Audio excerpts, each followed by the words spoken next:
And that still wasn't the end of it. They said that Matt was using his position to pad his own company's wallet. Automattic versus WP Engine.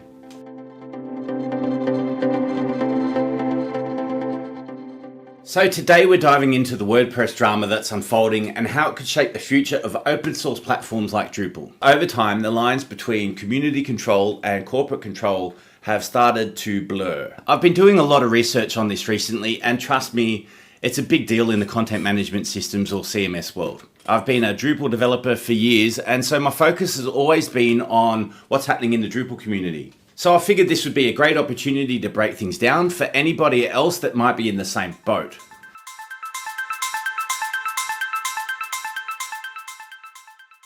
So WordPress started back in 2003 when Matt Mullenweg and Mike Little took a little old open source blogging platform called B2 Cafe Log and they forked it to create something new.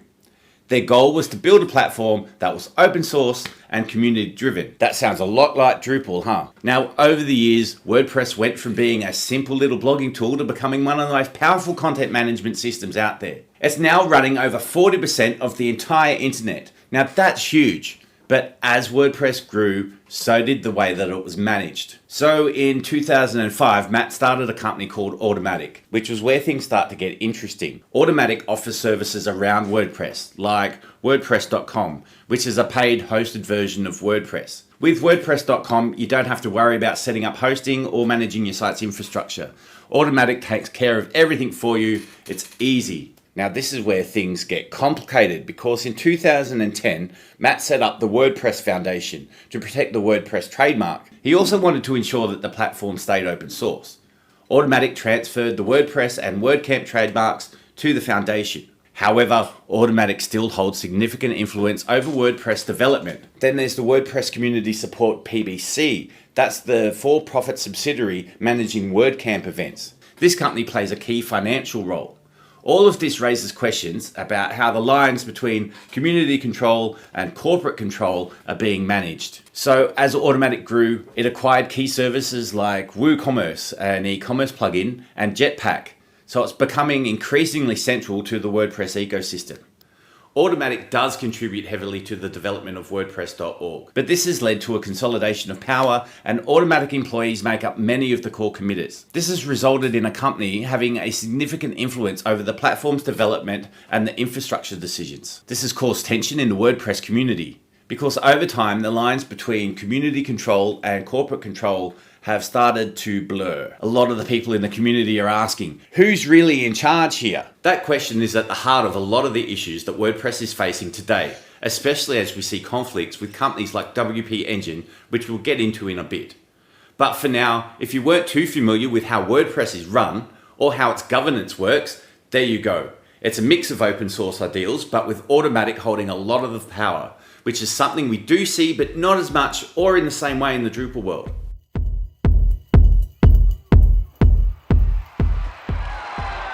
Alright, now let's talk about the big fight, Automattic versus WP Engine. Now this whole mess started when Matt published a provocative blog post titled WP Engine is not WordPress. He accused WP Engine, another WordPress hosting company, of being bad for WordPress. He even went so far as to call them a cancer to WordPress. Ouch! He alleged they were cutting corners by disabling content revisions by default, compromising WordPress's promise of content safety. Matt's problem? WP Engine was getting all the benefits from WordPress without giving back enough. This is the classic maker-taker problem. We'll break down what that means in a bit, but in short, WP Engine benefits while they're not contributing enough to the WordPress community. Not surprisingly, WP Engine didn't take things lying down. They fired back with a cease and desist letter accusing Automattic of extortion. According to WP Engine, an Automattic CFO allegedly told one of the board members that Automattic would go to war if WP Engine didn't fork over a chunk of its gross revenue. WP Engine pointed to this as proof of Matt's threat to launch a scorched earth attack on their company timed for the WordCamp US convention. Whoa! Look, as part of the drama, WP Engine also brought up the WordPress Foundation's trademark policy. Now, originally the policy said that the abbreviation WP is not covered by the WordPress trademarks and you are free to use it in any way that you see fit. Well, not anymore, because during the dispute, the policy was updated to single out WP Engine. So now it says, but please don't use it in any way that confuses people. For example, many people think that WP Engine is WordPress engine and officially associated with WordPress, which it's not. So what started as public criticism quickly spiraled into a full-blown legal battle.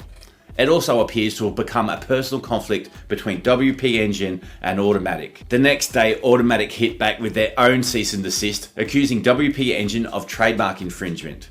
They argued that WP Engine's use of WP misled users into thinking that the company was officially tied to WordPress. Oh, and Matt pointed out that WP Engine was only contributing 47 hours a week to the Five for the Future program compared to Automattic's 3,786 hours.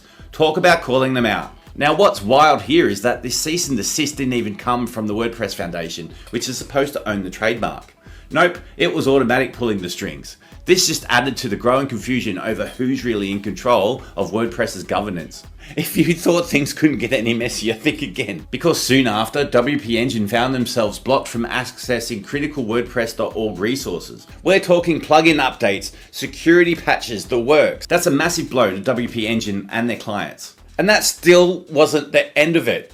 The drama reached even new heights when WP Engine slapped Automattic with a lawsuit, accusing Matt of extortion again. They claim that Automattic's tight grip on WordPress trademarks amounted to self-dealing. Basically, they said that Matt was using his position to pad his own company's wallet. So in response, Automattic doubled down, calling the whole lawsuit baseless. They even brought out attorney Neil Katyal, who stated, "The whole thing is meritless. So yeah, this is heading to court."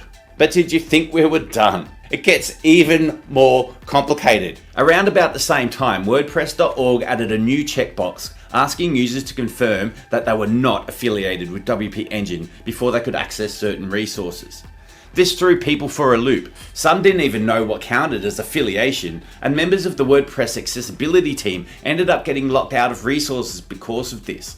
Not exactly a good look for governance. And just when you think the dust is settling, we've got yet another twist.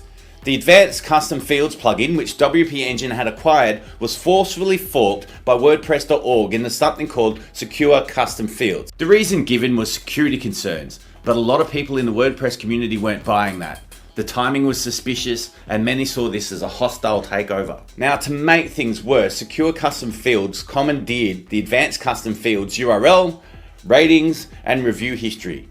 This made it a real headache for users to keep using the original plugin. And just when you thought this story couldn't escalate any further, things hit a peak in early October, with 159 Automattic employees, including the head of WordPress.com, resigned. Automattic said that this was part of a planned restructuring, but with all the ongoing chaos, the timing feels a little too convenient.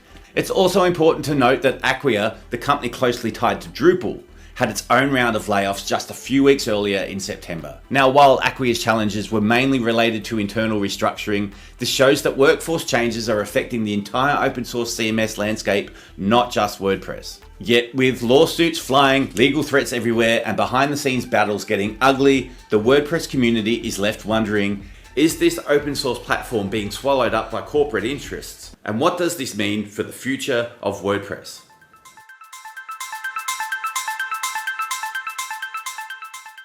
So what's this maker-taker problem I mentioned? Let's break it down really simply. In open source projects, you have makers, who are the people that actually build the plugins, themes, and tools that we use. And then you've got the takers, the companies that use all those tools, but they don't give much back. Right now, WordPress has a big taker problem. Companies like WP Engine and even Automattic benefit from the WordPress ecosystem. But are they giving back enough? It's a messy situation, and it's part of why WordPress is facing so much conflict right now. Before we jump back in, just a quick reminder that if you're into updates on Drupal, CMS news, or want to follow along with my own entrepreneurial journey and content creation tips, make sure to hit subscribe. There's a lot more coming your way and you don't want to miss it.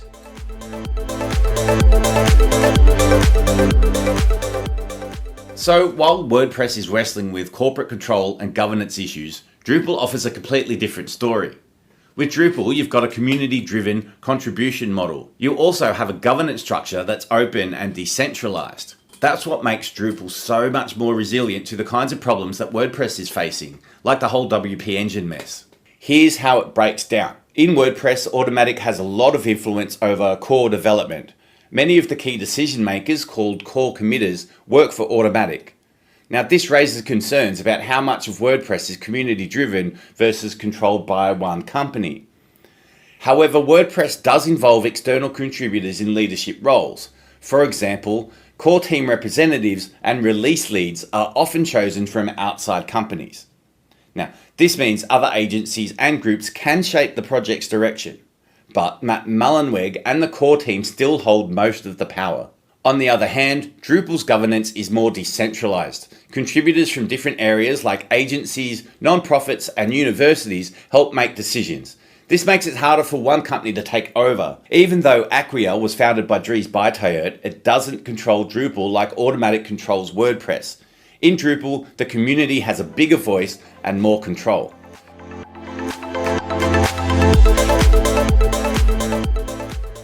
The Drupal Association is a non-profit that plays a huge role in keeping Drupal's infrastructure and community running smoothly.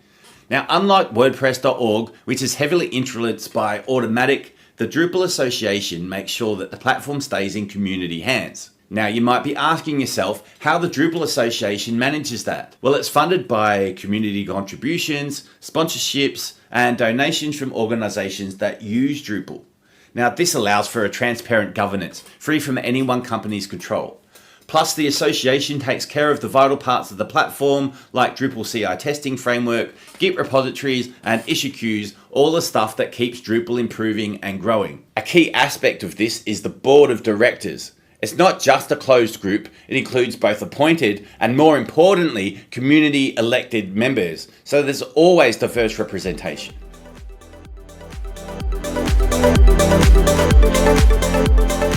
The contribution credit system. Now, this is where Drupal really stands out. Drupal has something that WordPress doesn't: the contribution credit system. It's not just about who writes the code. Drupal recognizes everyone who contributes, whether that's through organizing events, writing documentation, or even providing non-technical help. Everyone gets credit for their work. This system creates a more inclusive ecosystem where contributions from all kinds of people and organizations are valued.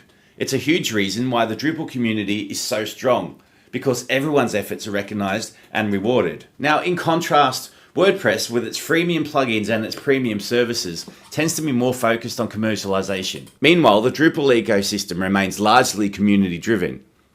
Most of Drupal's modules are maintained by the community and are available for free, reflecting the platform's focus on collaboration. However, it is important to note that a small but growing number of Drupal modules have started to adopt a freemium or paid model. Now, despite this, Drupal continues to grow in a transparent and inclusive way, with the majority of contributions remaining open source and freely accessible. Avoiding the maker-taker problem. And remember that maker-taker problem we talked about earlier. Drupal's model is structured to avoid that to a large degree. Now, in WordPress, companies like WP Engine have been criticized for taking more than they give. But with Drupal, the contribution credit system makes sure this imbalance doesn't happen. Companies are encouraged to contribute, and when they do, their efforts are visible and rewarded. It keeps the whole ecosystem balanced.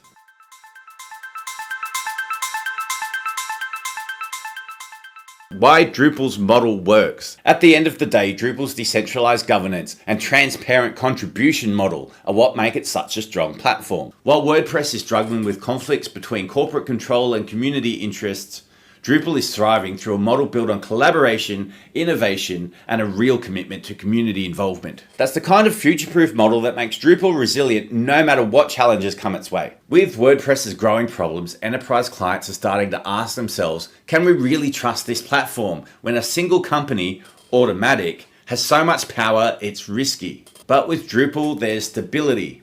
No one company controls Drupal. The community does. That means enterprises can trust it to be stable, transparent, and not driven by corporate greed. And let's be real, Drupal isn't just community-driven in name, it's built into the system. That's why it's becoming a go-to for businesses that want something they can count on in the long run. Drupal is thriving through a model built on collaboration, innovation, and a real commitment to community involvement. That's the kind of future-proof model that makes Drupal resilient no matter what challenges come its way.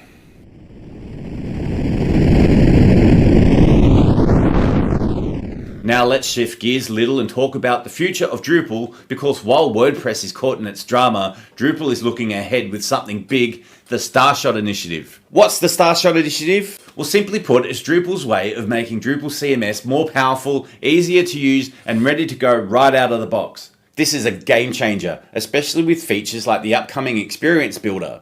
It's going to make creating layouts through the UI much easier for non-developers and site builders, bringing Drupal closer to the accessibility that WordPress has offered for years. Now here's what you get: automatic updates, SEO optimization, social media integration, and pre-configured templates for many things like events, blogs, and landing pages. All those features that used to take extra time to set up, built in, and ready to go. The Drupal ecosystem has traditionally focused on developer-driven theming, often starting with base themes like Bootstrap or custom-built solutions. Now, for many Drupal projects, custom themes are built specifically for that site, or pre-built company themes are reused across branded sites. That said, with tools like the Starshot Demo design system and the Experience Builder, theme development could see improvements. There's even talk of a theme builder component being added to the Experience Builder in future phases. This would allow site builders to adjust design elements like fonts and colors through the UI. But here's the best part: Drupal's still community driven. Even with all these improvements, the contribution credit system continues to reward the people who actually make Drupal great. So none of those maker-taker issues we've been talking about. Drupal stays true to its roots, with the community at the heart of everything. What's really impressive? The Starshot Initiative is already halfway done. It launched just a few months ago, and Drupal CMS 1.0 is set to be released in January 2025. This initiative was inspired by NASA's Moonshot, and it shows Drupal's ambition to become the ultimate open source CMS, balancing innovation with ease of use. Now, Drupal is moving fast and it's keeping its eyes on the future, but with that kind of growth, there will be challenges. And one of the big ones is keeping the platform community driven as it expands to attract non-technical users like marketers and content creators. But that's where Drupal shines. The contribution credit system will evolve. It's going to make sure that contributions beyond just code are recognized. So whether you're writing documentation, designing, or even just organizing events, Drupal's got you covered. So why does the Starshot Initiative matter? In the end, the Starshot Initiative is more than just an upgrade. It's a statement. Drupal is committed to long-term stability, transparency, and community-first innovation. Now, while WordPress is dealing with chaos, Drupal CMS is positioning itself as a reliable and future-proof alternative. Whether you're a developer or a business owner, or just someone looking for a CMS that you can trust, Drupal is setting itself up to be the go-to platform, with Drupal CMS ready to take things to the next level. So what have we learned here today? Well, WordPress is struggling with corporate control and the maker-taker problem. Automattic's influence is causing major issues and the community is starting to feel it. Meanwhile, Drupal is looking more and more like a better choice for the future. With its community-first approach and transparent governance, Drupal is on the right path. The Starshot Initiative is on the way, and together these are setting Drupal up as a more sustainable and stable platform. So here's a question for you: which platform do you think is better suited for the future, WordPress or Drupal? Or perhaps something else? Let me know down in the comments. And if you want to dive deeper into more Drupal news and keep up with everything happening in the world of CMS, check out the video in the end screen or explore the playlist with all the latest updates. We've got plenty more insights coming your way.